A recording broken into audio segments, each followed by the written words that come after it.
Hello everyone. हम देख रहे थे कि CGL 2025 में आए हुए जितने भी स्पोर्टिंग एरर्स है, टोटल 82 एरर्स आए हुए हैं और हमने 25 देख लिए हैं। शुरू करने से पहले मैं आपको बता देता हूँ कि जो भी बच्चा SSC 2026 की तैयारी कर रहा है या टारगेट कर रहा है, SSC में कोई सी भी एग्ज़ाम जो CGL, CHSL, CPO, MTS, GD या किसी भी वनडे एग्ज़ाम जिसमें इंग्लिश आती है, ये जो सीरीज़ है वो सबके लिए बेनिफिशियल है। हमने द कंप्लीट कोचिंग के नाम से इसको लॉन्च किया है और ये यूट्यूब पे बिल्कुल फ्री है और ये आपको हमेशा फ्री रहेगी, कभी आपको इसके पेमेंट करने की ज़रूरत नहीं पड़ेगी। ये सीरीज़ आपके लिए लाइफ टाइम फ्री रहेगी। और आप एक स्टूडेंट है तो आपके लिए सिर्फ एक ही बात बोलूँगा कि आपका काम है पढ़ाई करना, तो बिल्कुल मन लगाकर दिल से पढ़ाई करें। पढ़ाई करने से कभी पीछे मत हटो। आपका मन नहीं लग रहा हो तो भी आप कुछ ना कुछ लेके बैठे ही रहो, अच्छा रहेगा। क्योंकि टाइम खराब करने से अच्छा है कि कुछ कोशिश ही कर ली जाए। तो हम कल 25 क्वेश्चंस देख चुके थे, आज हम 26 अगले क्वेश्चन से देखते हैं। क्वेश्चन है, the central bank's decision not only aimed to curb inflation but also intended to stimulate economic growth, a dual objective that proved challenging to balance effectively. अब जैसे हमने देखा था कि नॉट ओनली के साथ बट ऑल्सो आता है, लेकिन ये उसका एरर नहीं है।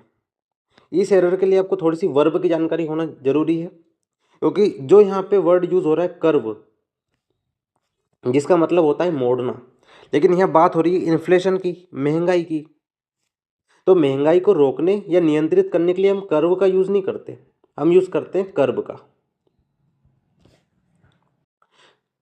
तो कर्व इन्फ्लेशन की जगह हमें कर्व इन्फ्लेशन इंप्रूव करना पड़ेगा।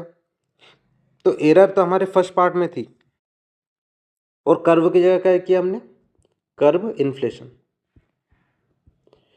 अब इस टाइप की एरर को कितने भी आप कॉन्सेप्ट रट लो या रूल्स रट लो, इस टाइप की एरर उनसे नहीं टूटेंगे। आपको जब बेसिक फाउंडेशन जैसे वर्ब चैप्टर है, आपको वर्ब चैप्टर अच्छे से पता है तो ही आप इस चीज़ को सॉल्व कर पाओगे। क्योंकि यहाँ कोई स्ट्रक्चर एरर या कुछ भी एरर नहीं है। यहाँ कर्व दिया था जो इन्फ्लेशन के लिए यूज़ नहीं होता, कर्व यूज़ होता है। ये एक बेसिक जानकारी है जो वर्ब चैप्टर में हम पढ़ते हैं। Hardly did the manager new date his decision. आगे पढ़ने की जरूरत नहीं है, एक बात याद रखना। क्या याद रखना है कि डू, डज और डिड के बाद हमेशा वर्ब की फर्स्ट फॉर्म आती है। डू डज डिड के साथ हमेशा वर्ब की फर्स्ट फॉर्म आती है, और यहाँ पे डिड लिखा हुआ है और यहाँ है न्यू जो कि वर्ब की सेकेंड फॉर्म है। तो न्यू नहीं आएगा, नो आएगा, वर्ब की फर्स्ट फॉर्म। तो डिड के बाद क्या आएगा, वर्ब की फर्स्ट फॉर्म। डू को हम प्लूरल के साथ यूज़ करते हैं, प्लूरल सब्जेक्ट के साथ। डस को हम सिंगुलर के साथ यूज़ करते हैं, और डिड जो है वो प्लूरल और सिंगुलर दोनों के साथ होता है, लेकिन पास्ट टेंस में आता है। और डू डस डिड का हम कहाँ यूज़ करते हैं, हम नेगेटिव सेंटेंस बनाने के लिए यूज़ करते हैं, इंट्रोगेटिव सेंटेंस बनाने के लिए यूज़ करते हैं। 28 क्वेश्चन देखते हैं। What we need right now are a strong leader who can unite the team and restore confidence. जो हमारा सब्जेक्ट है वो यहाँ पे क्या है, वॉट वी नीड, हमें क्या चाहिए। तो ये एक विचार है, आइडिया है। तो इसके लिए हम आर का यूज़ नहीं करेंगे, हम ईस का यूज़ करेंगे। और ये ईस किसके लिए आया है, स्ट्रॉन्ग लीडर के लिए। तो वॉट वी नीड एक सब्जेक्ट बना हमारा, जो कि ईस किसके साथ आया है, वॉट वी नीड के लिए, जो कि एक आइडिया है, एक विचार है। और आगे एक स्ट्रॉन्ग लीडर की बात हो रही है। तो हमारा एरर जो है वो सेकेंड पार्ट में है, और इम्प्रूवमेंट क्या हो जाएगा, is a strong leader. Are a strong leader गलत हो जाएगा, is a strong leader. The new research facility is equipped with advanced instruments that allows scientists to conduct complex molecular experiments. यहाँ पर that रिलेटिव प्रोनाउन का use हुआ है, और मैंने आपको बताया था कि रिलेटिव प्रोनाउन के आगे और पीछे दो चीज़ होती है। आगे जो होती है उसको हम एंटीसीडेंट बोलते हैं, और रिलेटिव प्रोनाउन के बाद जो भी वर्ब आती है या हेल्पिंग वर्ब आती है, वर्ब आती है, वो इस एंटीसीडेंट के हिसाब से आती है। ये सिंगुलर है तो सिंगुलर वर्ब आएगी, प्लूरल है तो प्लूरल वर्ब आएगी। वैसे ही यहाँ पे इंस्ट्रूमेंट्स यूज हुआ है। इंस्ट्रूमेंट्स एक क्या है, प्लूरल वर्ड है, तो प्लूरल के लिए प्लूरल आना चाहिए, तो अलाउस नहीं आएगा, अलाउ आएगा। इसको एस हटाना पड़ेगा। तो इम्प्रूवमेंट हमारा थर्ड पार्ट में है, जिसमें हमने इंस्ट्रूमेंट्स देखा जो कि डेट के साथ लगा हुआ है, रिलेटिव प्रोनाउन, और एंटीसीडेंट के हिसाब से हमने वर्ब बदली अलाउ से अलाउ। इसको हमें हटाना पड़ेगा। तो यहाँ पे ये कॉन्सेप्ट ध्यान रखना। रिलेटिव प्रोनाउन चैप्टर में हम इसे पढ़ते हैं। Not only did the committee reject the proposal for its impracticality, but also criticized the team for poor presentation. Not only और but also का पेयर सही होना चाहिए। नॉट ओनली के साथ यहाँ पे वर्ब का यूज हुआ है, साथ में कमिटी का यूज हुआ है। बट ऑल्सो के साथ भी वर्ब का यूज हुआ है, लेकिन कमिटी के लिए हमें यहाँ एक वर्ड यूज ऐड करना पड़ेगा, इट। तो सही जो अरेंजमेंट हो जाएगी वो हो जाएगी but also it criticised.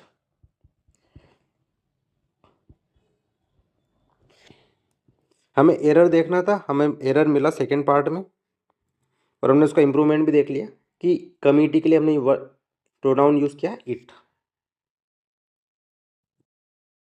The fisherman coach many fishes from the lake yesterday.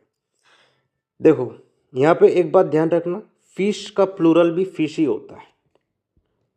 क्या बात याद रखनी है, जो फिश का जो प्लूरल होता है वो भी क्या होता है, फिश होता है। यानी फिश का जो सिंगुलर है वो भी फिश है, और प्लूरल है वो भी फिश है।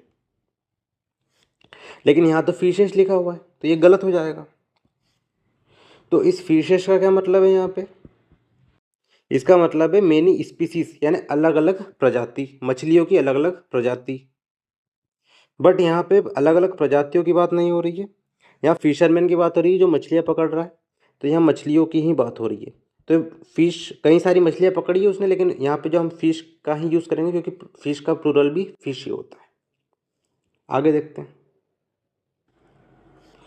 Seldom we realize how fortunate we are to have access to clean water and healthy food. Error जो है वो फर्स्ट पार्ट में है, और हमें कैसे पता पड़ा कि जो एरर है वो फर्स्ट पार्ट में है, क्योंकि सेल्डम, नेवर, हार्डली इस टाइप से जब सेंटेंस शुरू होता है, ये सब एडवर्ब है, जब इनसे शुरू होता है तो जो सेंटेंस होता है वो इन्वर्जन में आता है। और इन्वर्जन का जो मतलब है तो उसमें पहले वर्ब आती है फिर सब्जेक्ट आता है। तो सेल्डम वी रियलाइज यहाँ गलत हो जाएगा, यहाँ पे आएगा सेल्डम डू वी रियलाइज। हमें यहाँ एक हेल्पिंग वर्ब की यूज करना पड़ेगा, सेल्डम डू वी रियलाइज। तो एक बात याद रखना कि जब भी सेंटेंस सेल्डम, नेवर या हार्डली से शुरू हो तो इसके बाद पहले वर्ब आएगी और फिर आएगा सब्जेक्ट। पहले क्या आएगी, हेल्पिंग वर्ब आएगी, फिर आएगा सब्जेक्ट, और फिर आएगी मेन वर्ब, और फिर आगे की इंफॉर्मेशन या ऑब्जेक्ट। तो सेल्डम वी रियलाइज यहाँ गलत हो जाएगा, यहाँ होगा सेल्डम डू वी रियलाइज, और एरर थी हमारी फर्स्ट पार्ट में।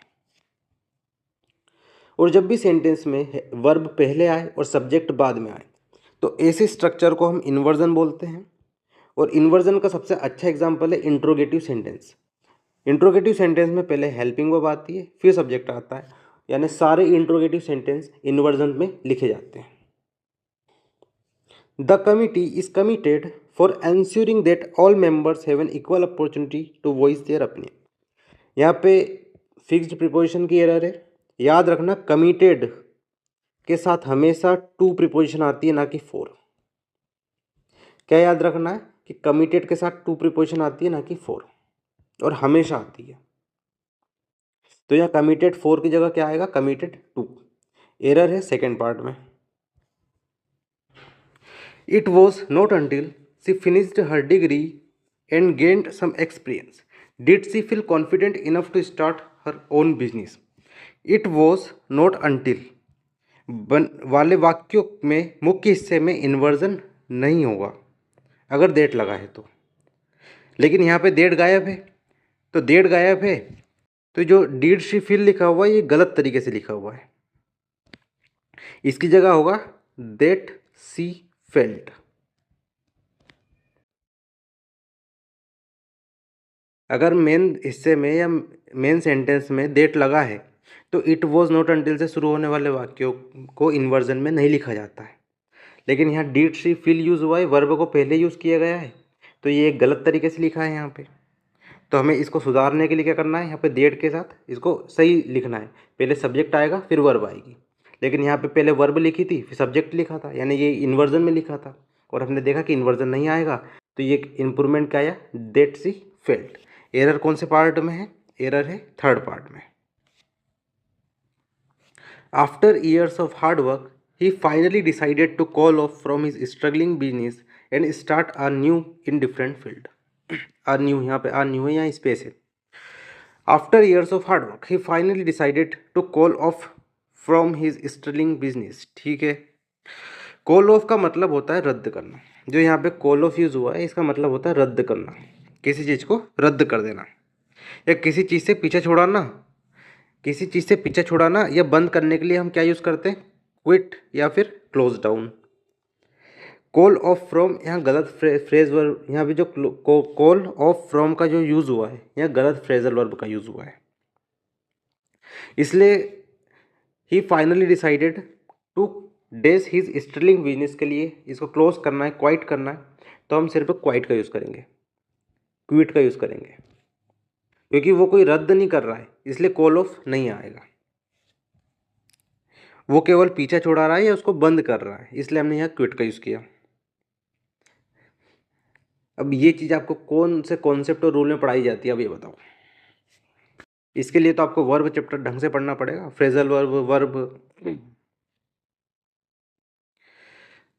तो एरर सेकंड पार्ट में था और एरर किस चीज़ का था, गलत फ्रेजल वर्ब यूज़ की गई थी। इसकी जगह आप क्विट की जगह क्लोज डाउन भी यूज़ कर सकते हैं, यहाँ पे क्लोज डाउन। आइए देखते हैं 36 question. The museum, which located near the river, attracts thousands of visitors every year for its rare collection of ancient manuscripts. Every year, the museum यहाँ पे सब्जेक्ट है, which एक रिलेटिव प्रोनाउन है, तो museum के लिए लोकेटेड यूज़ करना गलत हो जाएगा क्योंकि ये वर्ब की सेकेंड फॉर्म है, यानी पास्ट की बात हो रही है। लेकिन एवरी ईयर जिसको देखने के लिए लाखों विजिटर्स आ रहे हैं उसके लिए हम लोकेटेड यूज़ नहीं करेंगे, हम यूज़ करेंगे is located. The museum which is located near the river, जो रिवर के पास लोकेट कर रहा है, तो म्यूजियम विच इज़ लोकेटेड, ना कि केवल लोकेटेड। तो हर साल थाउजेंड्स ऑफ विजिटर्स को देखने आते हैं, यानी कि वो वहाँ पे लोकेट कर रहा है, वहाँ पे है वो, इसलिए उसको इज़ लोकेटेड लिखेंगे, ना कि केवल लोकेटेड लिखेंगे। नेक्स्ट क्वेश्चन देखते हैं। The main actor as well as the supporting cast were praised for their outstanding performance. एक बात याद रखना कि एज वेल एज से जब दो सब्जेक्ट जुड़े होते हैं, एज वेल एज से तब जब दो सब्जेक्ट जुड़े होते हैं, सब्जेक्ट वन और सब्जेक्ट टू, तो आगे आने वाली जो वर्ब होती है, आगे आने वाली हेल्पिंग वर्ब या वर्ब जो होती है वो किसके अनुसार या किसके हिसाब से आती है, वो आती है पहले सब्जेक्ट के हिसाब से। समझ आई बात कि एज वेल एज से दो सब्जेक्ट जुड़े हों तो हमेशा हेल्पिंग वर्ब या वर्ब पहले सब्जेक्ट के हिसाब से आएगी। तो हमारे सवाल में एज वेल एज के साथ दो सब्जेक्ट जुड़े हुए हैं, ये है सब्जेक्ट वन मेन एक्टर और सपोर्टिंग कास्ट सेकंड। तो जो मेन एक्टर है वो सब्जेक्ट वन है और इसके हिसाब से जो वर्ब आएगी तो सिंगुलर है मेन एक्टर, तो हम वर्ब का यूज़ करेंगे वॉज का, ना कि वर का। कॉन्सेप्ट समझ आया एज वेल एज का। तो एज वेल एज का जो कॉन्सेप्ट है वो आपके सामने है, कई बार चीज़ें रिपीट होती है सेम। अगला सवाल देखते हैं। The minister assured that all possible measures were being taken to address the crisis effectively. The minister subject use हुआ है, एश्यूड वर्ब की second form, that all possible measures were being, that के बाद जो सब ऑल पॉसिबल मेजर्स एक नया subject आया, उसके साथ वर्बिंग हुआ, ठीक है। टू एड्रेस, टू के साथ वर्ब की फर्स्ट फॉर्म है द क्राइसिस फील्ड। इस सवाल में कोई एरर नहीं है, ये सवाल नो एरर वाला है, हमें इसमें कुछ भी इंप्रूवमेंट करने की ज़रूरत नहीं है, ये अपने आप में बिल्कुल सही है। He seldom if never visits his family, error पकड़ में आ चुका है, एरर है ईडीएम का। अब ईडीएम का एरर कैसे है, हमेशा आपको याद रखना है कि जो सही ईडीएम या सही मुहावरा होता है वो होता है seldom if ever, seldom if ever. और क्या होता है, सेल्डम और नेवर, सेल्डम और नेवर। तो हमेशा जब उसको एरर बना के आपको क्वेश्चन देना होगा तो वो इन्हीं दोनों ईडीएम से बना के देगा। या कभी वो लिख देगा सेल्डम इफ नेवर जैसे यहाँ लिखा हुआ है, कहीं वो सेल्डम और एवर कर देगा। तो बात को सिर्फ इतना समझना है कि हमें सिर्फ ईडीएम याद रखनी है कि सही स्ट्रक्चर क्या है और सही ईडीएम क्या है। तो सेल्डम इफ एवर और सेल्डम और नेवर दोनों हमें से याद रखना इंपॉर्टेंट है, कई बार चीज़ें रिपीट हुई है। तो यहाँ पे सेल्डम इफ नेवर नहीं आएगा, क्या आएगा, सेल्डम इफ एवर।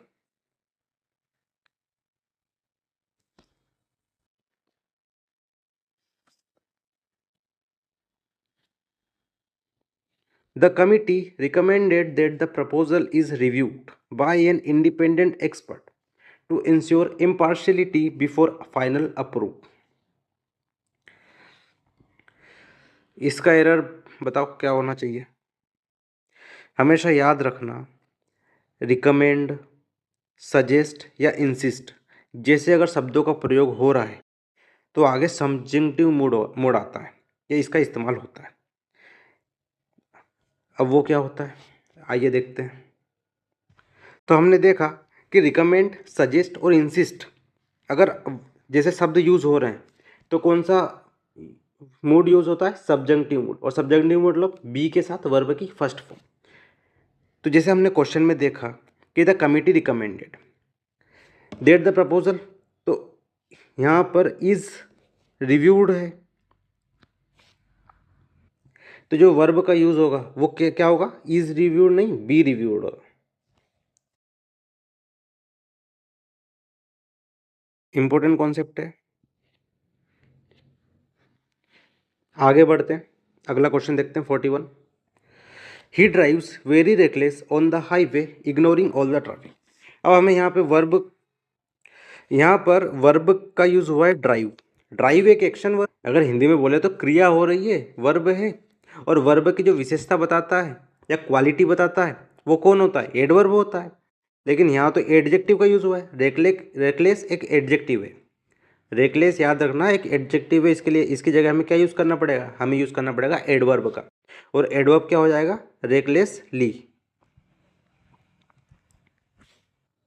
और एक बात याद रखना यहाँ पे कि नाउन के साथ अगर आप एल वाई लगा देते हैं तो वो बन जाता है एडजेक्टिव। क्या बन जाता है, एडजेक्टिव। और एडजेक्टिव के साथ एल वाई लगा देते हैं तो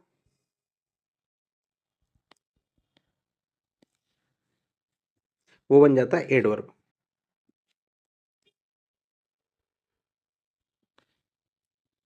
तो यहाँ पे रेकलेस एक एडजेक्टिव था, हमने एल वाई लगा के इसको एडवर्ब बना दिया।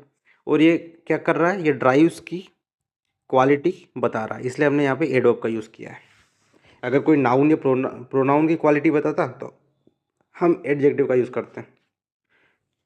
So profound was the impact of the new policy that it not only changed recruitment standards but also reduced with overall efficiency across departments. अब नोट ओनली के साथ सीधे वर्ब आई है चेंज्ड, और बट ऑल्सो रिड्यूस्ड, यानी ये चीज़ तो सही है।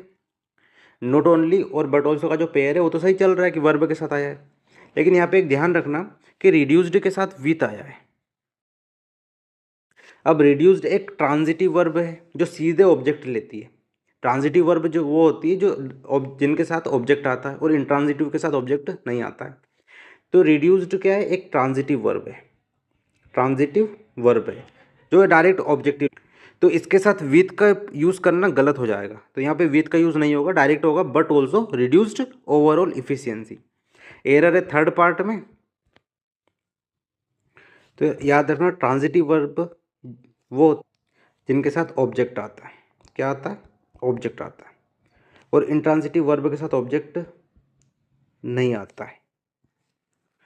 ट्रांजिटिव वर्ब के बाद हम किसी भी प्रीपोजिशन का यूज़ नहीं करते हैं, डायरेक्ट ऑब्जेक्ट का यूज़ करते हैं, और इंट्रांजिटिव वर्ब के बाद कोई भी प्रीपोजिशन आ सकता है, इसलिए हम यहाँ डायरेक्ट रिड्यूस्ड के साथ ओवरऑल इफिशिएंसी यूज़ करेंगे, ना कि विथ। विथ प्रीपोजिशन है जो कि ट्रांजिटिव वर्ब के साथ नहीं आएगा। नेक्स्ट क्वेश्चन देखते हैं। The committee comprising experts from various fields have submitted its report to the governing body for review and approval.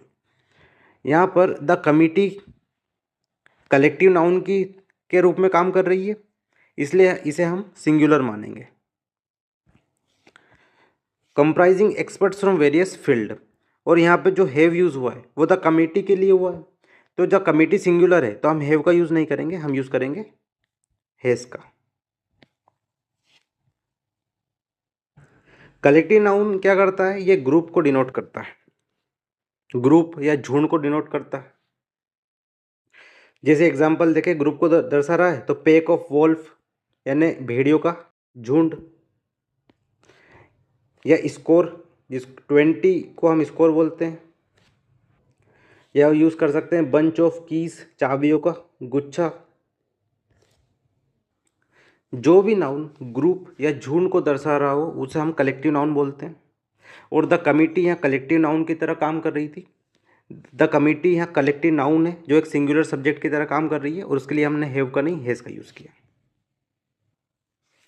The number of participants in the advanced workshop were surprisingly low given the extensive promotion. यहाँ पे concept याद रखना, जब भी sentence की शुरुआत the number of के साथ हुई है तो आगे आने वाली जो वर्ब है वो सिंगुलर फॉर्म में आएगी। तो द नंबर ऑफ के साथ कौन सी वर्ब आएगी, सिंगुलर। और जब भी सेंटेंस की शुरुआत आ नंबर ऑफ के साथ हो रही है तो यहाँ आएगी प्लूरल वर्ब। तो हमें क्या छोटी सी बात याद रखनी है कि जब भी सेंटेंस की शुरुआत द नंबर ऑफ के साथ हुई तो आगे आने वाली वर्ब सिंगुलर रहेगी। आ नंबर ऑफ के साथ शुरुआत हो रही है तो आगे आने वाली वर्ब प्लूरल वर्ब रहेगी। जैसे कि सेंटेंस द नंबर ऑफ से शुरू हो रहा है कि the number of participants in the advanced workshop were surprisingly, तो अभी हमने देखा कि द नंबर ऑफ के साथ शुरुआत हो रही है तो वर्ब होगी सिंगुलर, तो वर की जगह हम क्या यूज़ करेंगे, वॉज का यूज़ करेंगे, क्योंकि वर एक प्लूरल वर्ब है और वॉज एक सिंगुलर वर्ब है। तो हम यहाँ यूज़ करेंगे वॉज का, और एरर मिलेगी हमें थर्ड पार्ट में। आगे देखते हैं। मैं जो जो कॉन्सेप्ट है आपको बता रहा हूँ सारे कॉन्सेप्ट इंपॉर्टेंट हैं, ये आपके एग्ज़ाम में हर साल रिपीट होते हैं, और एक ही एग्ज़ाम में नहीं मल्टीपल एग्जाम्स में ये चीज़ें रिपीट होने वाली हैं। और डेफिनेटली जब आप 2026 में पेपर देखोगे, एनालाइज करेंगे हम, तो आपको सेम कॉन्सेप्ट में आपको वहाँ भी बताने वाला हूँ कि जो मैंने पढ़ाया वैसे ही आ रहा है, क्योंकि जो पैटर्न है एसएससी का वो सीधा पैटर्न है कि प्रीवियस ईयर सवाल ही वापस रिपीट होकर आते हैं। यही पैटर्न चलता आ रहा है कई सालों से और यही चलता आएगा। अगर आपको कोई भी डराए धमकाए तो डरना नहीं है, सेम कॉन्सेप्ट आते हैं, रिपीट होते हैं, कोई नई चीज़ नहीं पूछी जाती। 99% चीज़ें वहीं रिपीट होती है प्रीवियस ईयर पर बेस्ड। 1% चीज़ में कोई बदलाव आ सकता है, आएगा तो, बाकी कोई बदलाव नहीं है देखने को मिलेगा। अगला क्वेश्चन देखते हैं, 45 question. She emphasised on the need for regular practice to improve. तो आप याद रखो कि सी जो है वो सब्जेक्ट है, और जो इम्फेसाइज्ड है वो इसके लिए वर्ब है। वर्ब कौन सा फॉर्म है, वर्ब की सेकेंड फॉर्म। तो यहाँ पे एक छोटी सी बात याद रखना कि जब भी इम्फेसाइज्ड वर्ब के रूप में आए तो इसके साथ ऑन का यूज़ नहीं करना है। तो सीधे सीधे क्या जाएगा, she emphasised the need, she emphasised the need, direct आ जाएगा। क्या बताया मैंने कि जब भी इम्फेसाइज्ड वर्ब के रूप में आए या वर्ब के फॉर्म में आए तो इसके साथ हम ऑन का यूज़ नहीं करेंगे। आगे बढ़ते हैं। एरर का पार्ट है हमारा फर्स्ट। कई बार प्रीपोजिशनल एरर जो होती है उन्हें पकड़ना मुश्किल हो जाता है। Neither of the applicants have submitted the required document to the office yet।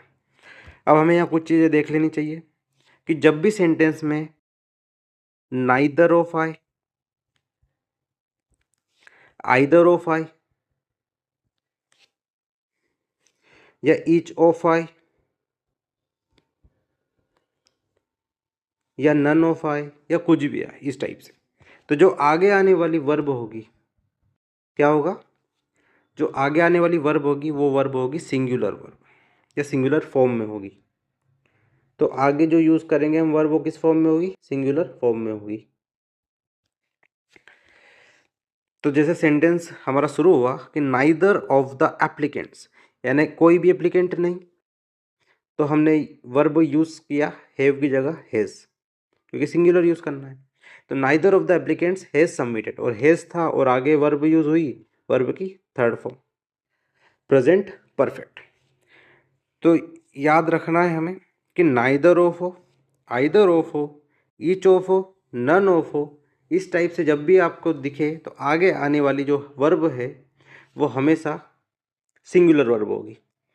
लेकिन अगर आगे आने वाला जो वर्ड है, नाउन है, वो हमेशा प्लूरल फॉर्म में रहेगा। इस चीज़ का भी ध्यान रखना है। Newly discovered species was quite unique, possessing characteristics that set it apart all its know। आगे पढ़ने की ज़रूरत नहीं थी, हमने देखा कि यहाँ पे यूज़ हुआ है क्वाइट यूनिट। यूनिक जो वर्ड है वो अपने आप में ही कंप्लीट है, यूनिक जो वर्ड है वो अपने आप में ही परिपूर्ण है, कंप्लीट है। इसके साथ हम क्वाइट, वेरी, मोस्ट जैसे शब्दों का प्रयोग नहीं करेंगे। तो डायरेक्ट क्या जाएगा, डिस्कवर्ड स्पीसीज वॉज यूनिक। तो आपको सेंटेंस में यूनिक के साथ, जैसे अभी आपने देखा कि क्वाइट लिखा हुआ है, ये देखने को मिल सकता है, वेरी देखने को मिल सकता है, मोस्ट देखने को मिल सकता है। तो ये सब चीज़ें सुपरफ्लोस कंडीशन में आएगी, इन सब चीज़ों का हम यूज़ नहीं करेंगे। क्वाइट, मोस्ट, वेरी, यूनिक अपने आप में ही एक कंप्लीट वर्ड है, इसके साथ हम कुछ भी एडिशनल चीज़ का यूज़ नहीं करेंगे। ये आपका concept.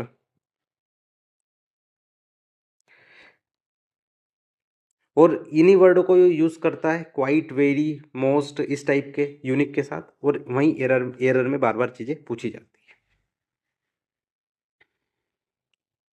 The committee insisted that each member provides a return report before the final presentation schedule next week. अभी हमने देखा कि किसी भी सेंटेंस में रिकमेंड, इंसिस्ट इस टाइप की अगर वर्ड आता है तो आगे सब्जेक्टिव मोड यूज़ होता है। क्या देखा था कि रिकमेंड, सजेस्ट या इंसिस्ट जैसे वर्डों का यूज़ हो रहा है तो आगे जो सब्जेक्टिव मोड का यूज़ करते हैं या वही आता है। अब उसमें क्या है, उसमें हमने देखा था कि वर्ब की बेस फॉर्म आती है। कौन सी फॉर्म आती है, वर्ब की बेस फॉर्म आती है, वो भी किसके साथ, बिना एस और ई एस के साथ। एस और ई एस का यूज़ नहीं होगा, केवल वर्ब की फर्स्ट फॉर्म यूज़ होती है, ये हमने देखा था। तो सेंटेंस है the committee insisted that each member, अब ईच मेंबर तो सिंगुलर है। अब आपको लग रहा होगा कि जो प्रोवाइड्स है उसके लिए सिंगुलर में एस और एस लगाए वर्ब में तो कोई दिक्कत नहीं, बट यहाँ इंसिस्टेड के कारण हम यहाँ प्रोवाइड्स नहीं करेंगे, इसको हम क्या करेंगे, प्रोवाइड।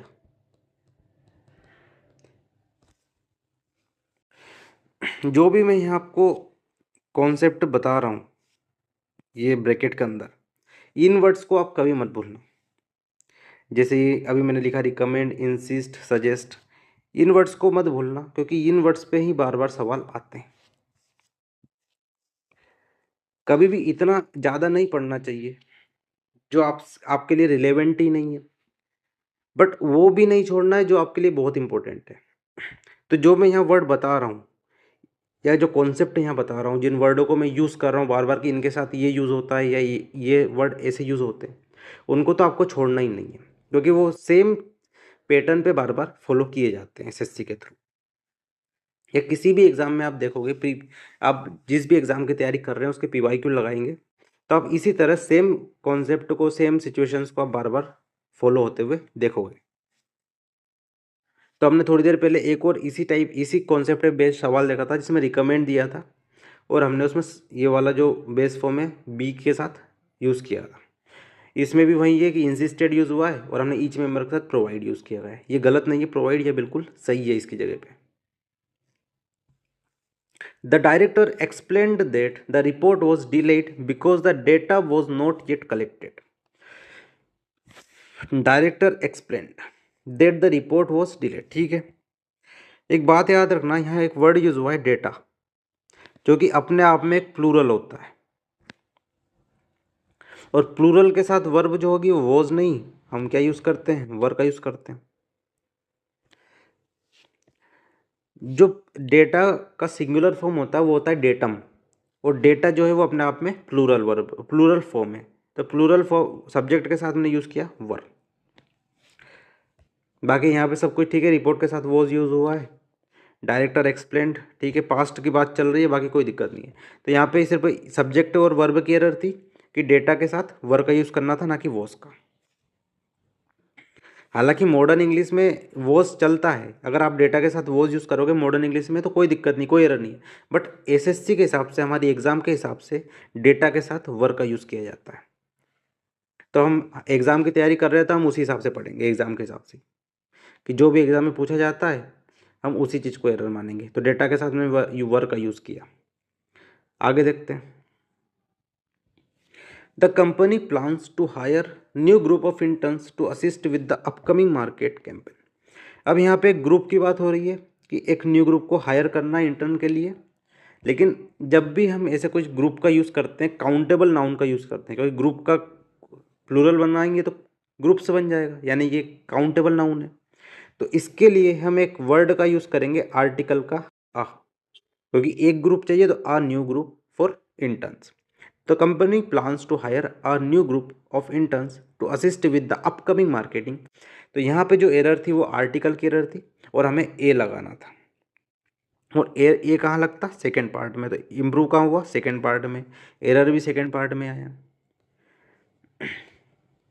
तो हमेशा याद रखना, काउंटेबल नाउन हमेशा अपने साथ आर्टिकल के साथ आते हैं और यहाँ ग्रुप के साथ हम लगाएंगे ए।